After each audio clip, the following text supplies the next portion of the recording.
Good morning, everyone. I'm just getting all set up for the podcast this morning. We are having some technical issues. Hey, Zachy, nice to see you, my friend. How are you? I may have to reset this. Hello, hello. Thanks for joining in. Hey, everyone. Welcome aboard. Nice to see you, Carl. I am just setting up my sound stuff. We had a mild pause on the recording here. But we'll get it all set up. Nice to see you all. Welcome. Thank you for joining in. This is the prelude to the Bencast, the Ben Checkin In podcast. But glad to see you all coming in. Hello, hello.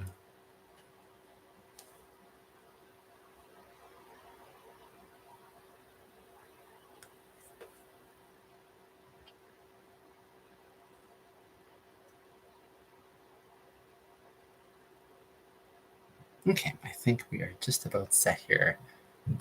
I've got my volume on here. We are good to go, I believe. Hey, thanks, Jeff, for the love. I appreciate that. I feel it. Thank you.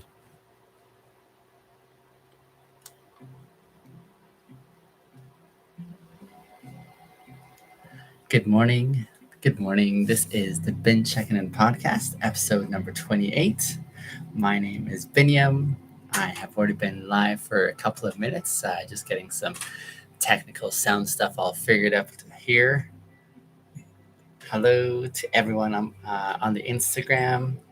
There's Instagram, here's TikTok, and the YouTube live stream. Thank you for being a part for a few moments on the Bin Checkin In podcast.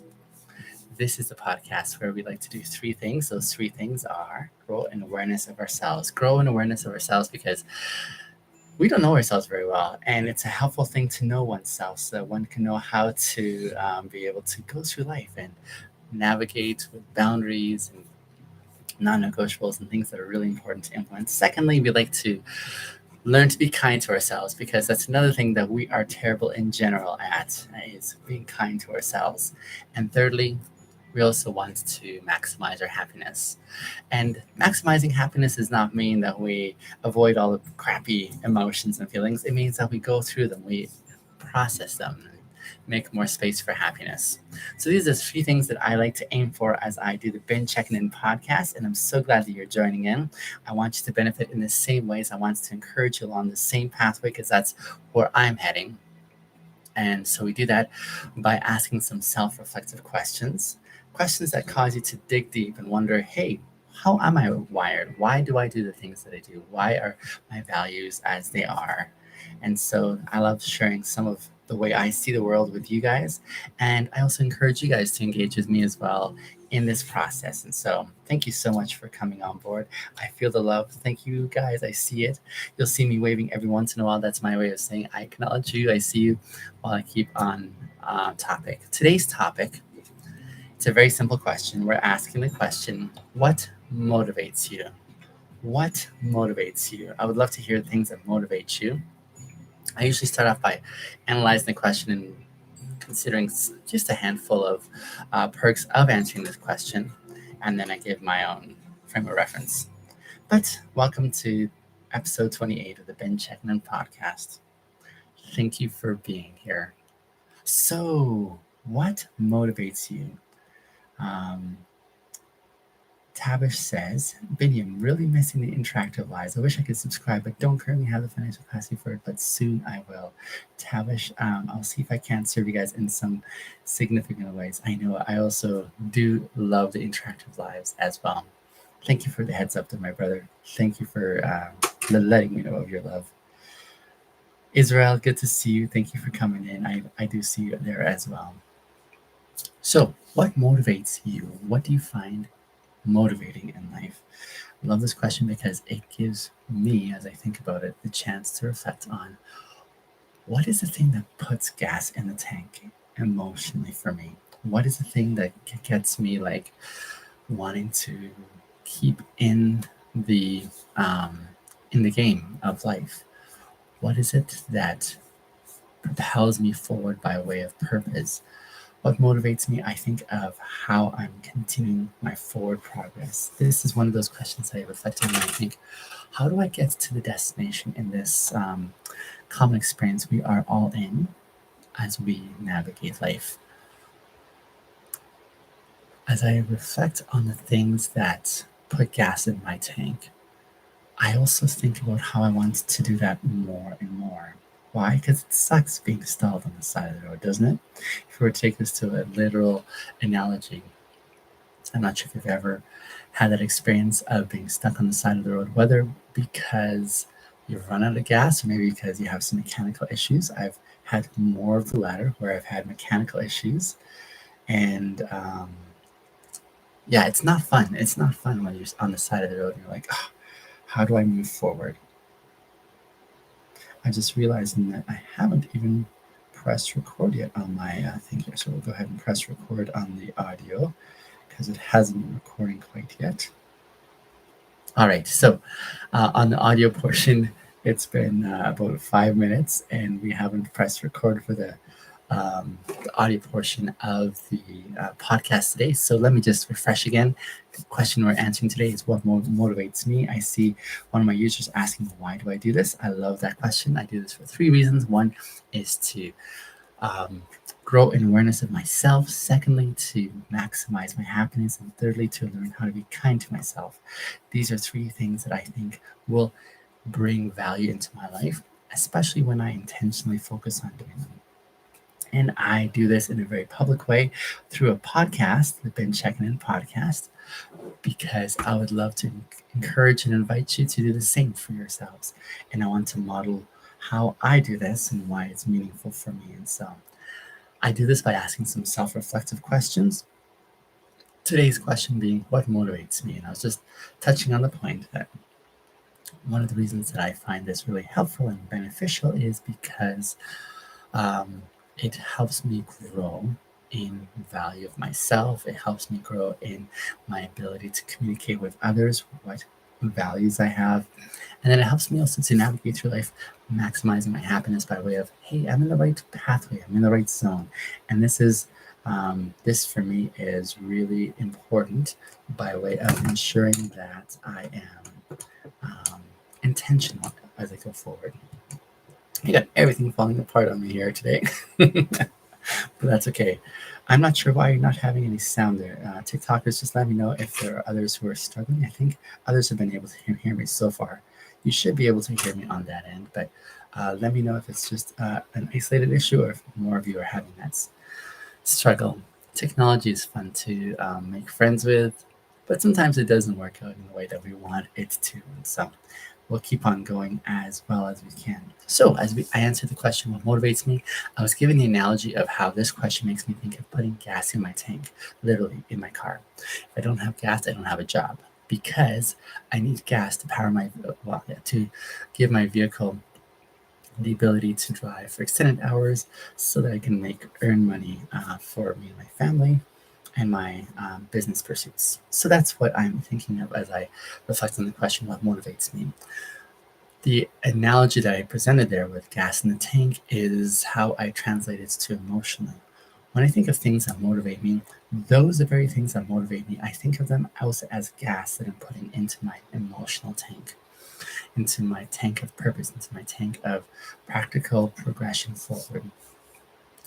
These are the things that I want to maximize more in my life because when I think of these things that put in a really helpful way to help me get to my destination, I want to do that more. I'm going to put gas in my tank. Actually, no, I already put gas in my tank last night. So I'm already ready for my day of work as an Uber driver.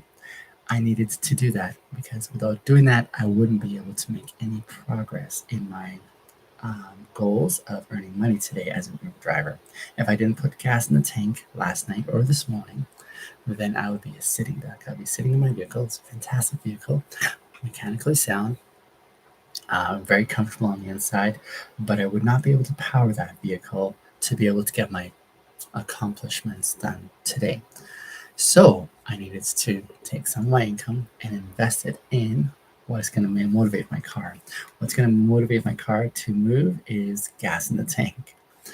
Additionally, it also helps to have an engine that works really well. In the absence of an engine that is well tended to, then uh, my tank may be full of gas, but my engine is not going to run. And so, without a working engine in my vehicle, I'm not going to make any headway in my progress to make some money and earn for my family. In the same way, when I'm answering the question, what motivates you? What are those things that are going to first put gas in your tank emotionally or purpose wise? And how can you also make sure that the engine is well tended to? That's a really important component. So that's another commitment that I want to make sure I'm doing for my vehicle so I have a job. But what does that take for us to consider the same dynamic in our own personal lives? How can we make sure we have gas in the tank to be able to make it to the destination? So when I consider what motivates me, I want more of those influences in my life. The things that motivate me, I want to amplify them. I want them to be more abundant in my life. I want to not run out of gas in this tank of what motivates me. Because when I find things that motivate me, I'm compelled to get into motion. I'm compelled to move forward. And so that's a commitment that I want to make sure is very, very apparent in my life. I don't think it's helpful for us to consider these things that motivate us. Hello, my dear friend Leanne. I don't think it's helpful for us to consider things that motivate us and say, oh, well, that was a nice experience, but then not make any aims to have more of that in our life. Sometimes I think I've seen people sort of find things that motivate them for the moment, but then they let it slip away. They don't take aims or pains to say, how can I have that again more in my life? Maybe you had a conversation with someone who really motivated you. So, what does it take for you to be around that person more so you can get more motivation to get more gas to move forward in whichever way that you wanted to go in? Or maybe you had a very motivating experience in the mountains. Maybe you went to the mountains and you were totally blown away by how motivated you got just by being in the presence of the mountains. Let's say you experience that moment and you're like, this is really good. But then you don't seek to do that again and again to keep you going forward. My question is, what does it take as we consider what motivates you to continue bringing these experiences over and over in your life so that you can make it a little further again along the way? It's like going back to the gas station to get more gas in your tank. After a day's worth of driving, my tank is depleted. I need to go back for more gas. Otherwise, I'm not going to be able to get back to work again. What does that take for you and I to be able to go back to the gas station, put more gas in the tank by way of what motivates you? So I think we shouldn't be passive about observing these experiences that motivate us, but we should be thinking strategically of how can I bring that again in my life so that I can keep going forward. So I'm really careful about watching those things that motivate me. And then I want to say, how can I experience this again? Whether it's a person that I met, whether it's an experience that I had, or whether it's a scenario that I want to be in that I find tremendously motivating. What does it take for me to put myself back in there again and say, I want more of this in my life? So that's another element that I think when I consider the question we're answering today, what motivates you? And then finally, I think about the experience of what being motivated is. For me, when I think of when I'm motivated, it's that enthusiastic response. It's like a hell yes, I really enjoy this.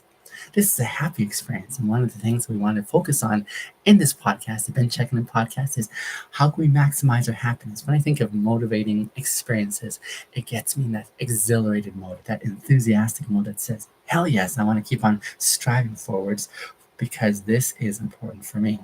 And so I feel this sense of, wow, I've been filled up in a really helpful way. I feel like it's kind of like when you're hungry. Imagine when you're hungry and you finally get some food and you fill your belly. It's a good, satisfying feeling. There's a feeling of satisfaction when I am in this motivated state. And I want to have more of that because that's a really good experience. It's a really unfortunate experience to experience being famished, to be hungry, to be listless, to be lacking in motivation.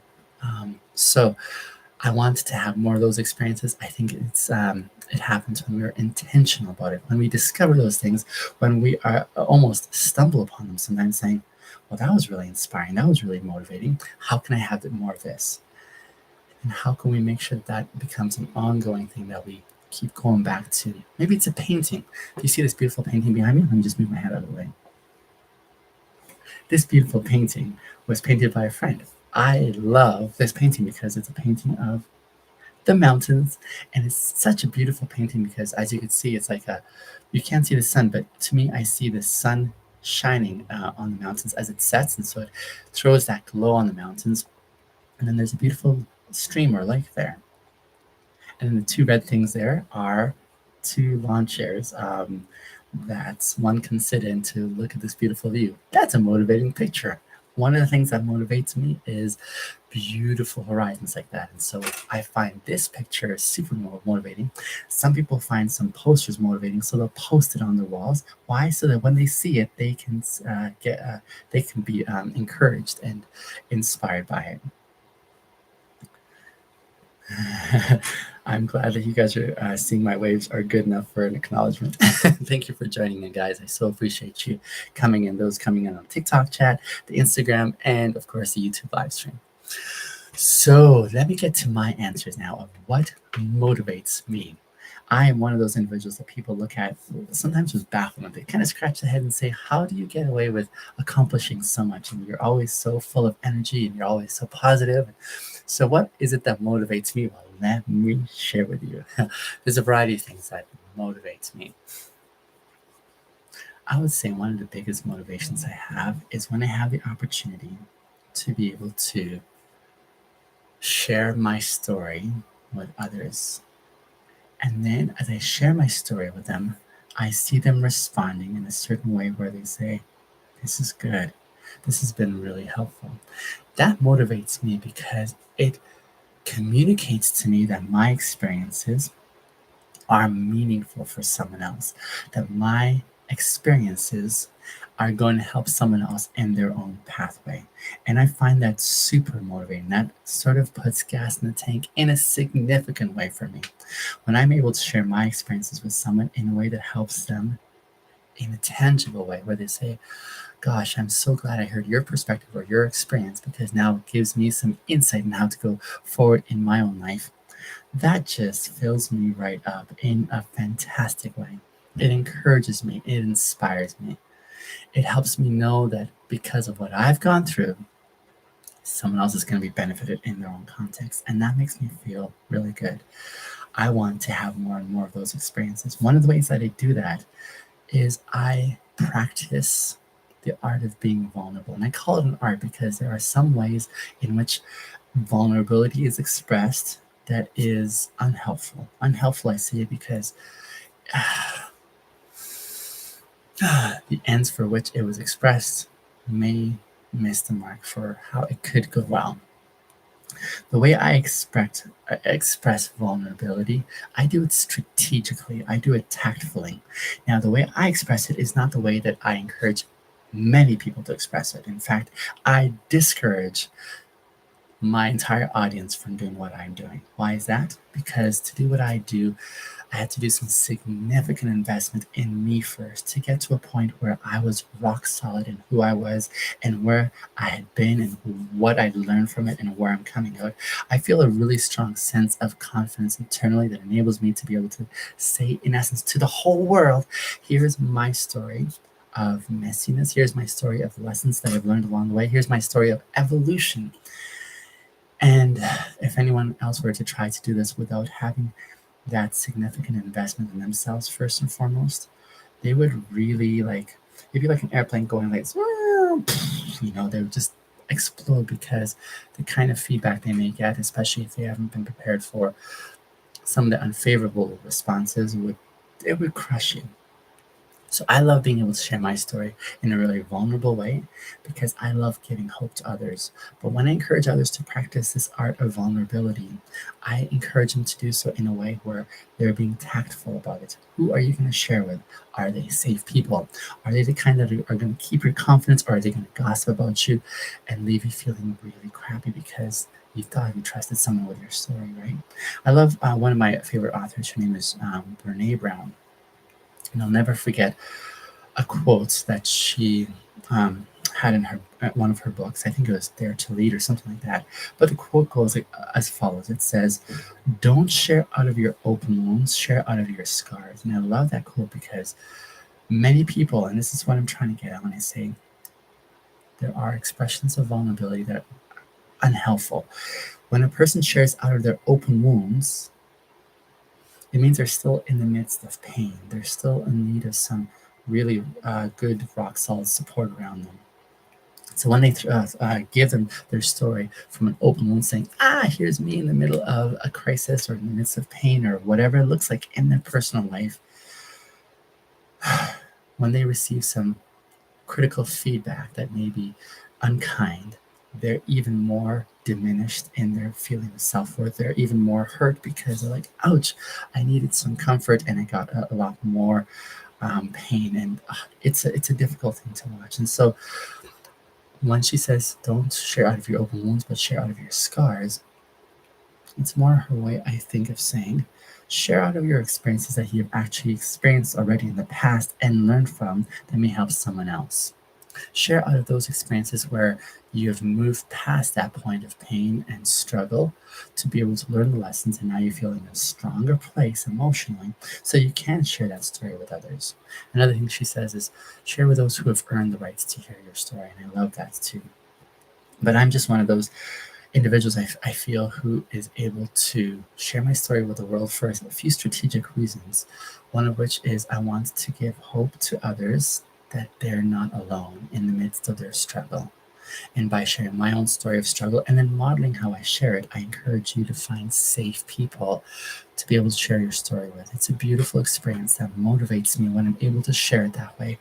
And people feel that sense of opening up, saying, I can be vulnerable with someone. I can be able to share with you because I resonate with your experience and I'm open to sharing what that looks like. And so I really value that. I am motivated when I can encourage someone that way, when I can encourage them to go and seek counseling or the services of a therapist or a life coach.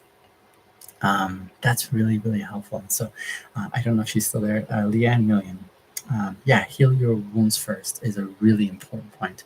She's also a life coach. So by all means, I would encourage you to find someone similar like her and then be able to learn what it looks like to be aware of yourself and where you're at and what you need to go forward and then who to be able to share with. But one of those motivating things, oh my goodness, it's such a drag for me to be able to say to someone, here's my story. And I feel like I'm giving them a gift. I feel like I'm giving them a gift that they can now go and benefit from as they reflect and say, there is hope for me. There's hope as I go forward in my own experience contextually. So I find that super motivating. For me, as I share my story with others, and what really motivates me at the heart of it is it's my way of affirming someone else's humanity. It's my way of saying, hey, I'm trying to figure out my own world too. I'm trying to figure out how life is.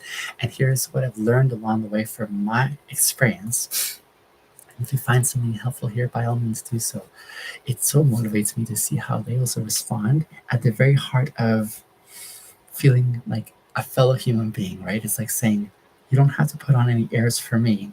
Let's engage each other at this raw point of our human experience. Lewis says, got an operation tomorrow and I'm nervous. Any tips to calm down? Oh, let me think here, Lewis. Give me a sec. Lewis, I would say if I can affirm where you're at, it's a normal experience to be nervous going um, into a scenario that you're unfamiliar with. It's a normal response to be nervous. It's a normal response for an athlete to show up at the race, like I did once upon a time, feeling really nervous because you don't know the outcome. It's a normal experience to be nervous going into a medical procedure or an operation that you're like, this is so beyond our sphere of being comfortable. It's a nervous thing to show up on a date, not knowing how they're going to feel about you, especially if it's the first date. So it's a normal experience to be nervous.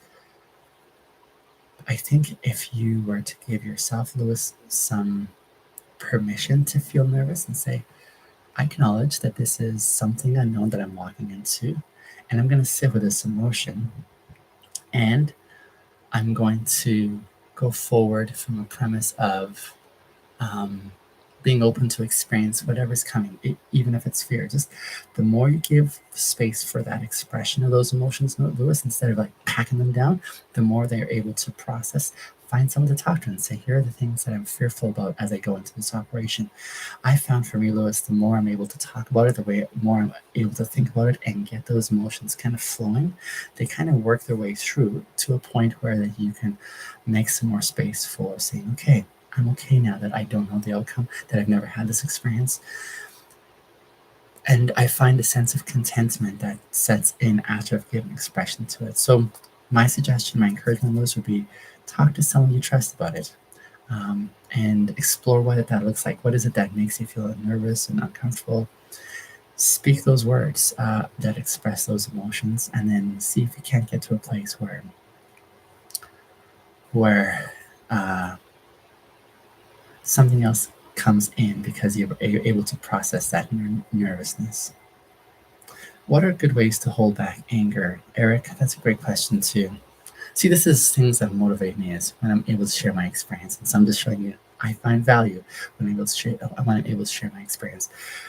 Ways to hold back anger, I would say I wouldn't hold back the anger. I would just learn how to express the anger. Most of us guys, Eric, express anger and we're encouraged to do so in a very volatile kind of a way, you know. I would suggest how can you redirect the anger, give expression to the anger, things that are making you angry. Don't hold it back, but do it in a way that's appropriate. So if you used to lash out and become violent, I would redirect the anger, or get some help in redirecting anger and saying, how can I talk about the thing that really gets me ticked off? How can I see those things that trigger me? You're very welcome, Lois. How can I see those things that trigger me and try to work my way back over time so that I'm becoming more aware of the things that I respond to by way of anger, and how can I scale that back so that I'm proceeding in a helpful way. That's one way I would suggest. I used to struggle with anger as well, Eric, and it took me some time to learn how to um, express my anger in appropriate ways. So that's one of the things I would suggest. Talking about it is really helpful. Talk to someone, not the one you're angry at, if you're angry at someone, but if you're angry, talk to someone that you trust who you're not angry at and say, give some time. Let me share with you an expression of anger that I'm experiencing here. Can you listen to me and then give me some feedback? So processing it again gives it an outlet to express itself. An appropriate way to do it is to talk about it, to express what's going on the inside with someone safe, and then get some ideas of how to proceed in communicating with either the party that you're ticked off at or the scenario, how you can compromise a different scenario. Does that make sense, Eric? That's what I would suggest there. Very good question. A couple other things that motivate me are expressions of beautiful human interaction. When it comes to humility, for example, expressions of humility motivate me. I'm motivated by that. Expressions of kindness are a huge motivating factor for me. So I know I practice ongoing what it looks like to be kind, and I want to exemplify that. But when I see others being kind, wow, I am motivated. I'm like, that is super inspiring. I think people in general are motivated when they see expressions of kindness and empathy and goodness from one human to the next. I think that's a beautiful thing to watch along the way. That motivates me. And also, I'm motivated when I see beautiful panoramic views. I live in Calgary, Alberta, like most of you know. And while living here, one of the things I've really come to appreciate is the amazing horizon we have. The amazing horizon. We've got big skies here, big, massive, beautiful skies. And then they meet on the horizon with the beautiful Rocky Mountains, which you can drive to within an hour and a half time from here. And it's just amazing to see those Rockies meeting the skies at sunrise or at sunset. Wow, that just takes my breath away. I love pulling over and taking that view, and that motivates me. When I see that, I'm motivated by what an amazing world we live in and what beautiful things we can take time out to enjoy as we experience life. I don't want to go through life just passing by these beautiful things that we can miss. Even a flower in its intricate beauty as we analyze all the veins and things that put this flower together. I think it's just so amazing to see these beautiful things in life. So I'm inspired by beauty in this world. Beauty aesthetically, yes, but even more importantly, beauty on the inside of people when it's expressed. What a beautiful thing to be able to see that kind of engagement. That I would say is the biggest thing that motivates me, and probably why I started off and spent so much time, and why I'm motivated by opportunities to invest in other people around me. Dear friends, it has been half hour already, and I must bring this podcast to a close. On the audio portion, it's going to be short because I forgot to press record at the beginning, but you'll catch the gist of our podcast today on what motivates you. I would love to hear your thoughts. What are some things that motivate you guys along the way? What are things that put gas in your tank? I would love to hear your experiences that way and to reflect on things that you find motivating in life. And I'd also like to ask, what are you doing to experience those motivating influences more and more in your own context? That's an important part of this conversation. Dear friends, the reason I do this podcast is for three key reasons, three very important reasons to me. One, I want to grow aware of myself. I want to know who I am and how I work. I want to grow aware of how I respond to this world. I want to know how I place my boundaries and things that are important to me. So I want to grow in self awareness. Number two, I want to learn to be kind to myself because you and I have grown up in a context where we've been taught to be really self critical about ourselves. We want to rip ourselves apart, and we do that on an ongoing basis. What does it take for us to learn to be kind to ourselves? And thirdly, how can we maximize our happiness? Not by avoiding these things that you guys were referencing, from nervous feelings to anger to worry to all those other things that we're like, this does not feel comfortable. These emotions are important to experience, and I would suggest when we process these emotions, it makes more space for happiness to come in. So I want to maximize my own happiness. These three things are really important to me. I want to invite you to join me in this walk of growing these elements. On my website, beniamasters.com, I'm building a community that wants to exemplify these traits in our experience in life. But it's far better when we're able to do this in community. And that's what I'm building, is a community that enables us to experience these beautiful things. And so I'd love to have you join me and be a part of that. I wanted us to see ourselves a year down the line and say, we have come a long way. So check out BinnyMasters.com. There's a membership tier there I'd love for you to be a part of. And in the meantime, today is Tuesday, not March, August the 10th. I hope your Tuesday goes fantastic. I hope to see you again on tomorrow's podcast. Bye for now.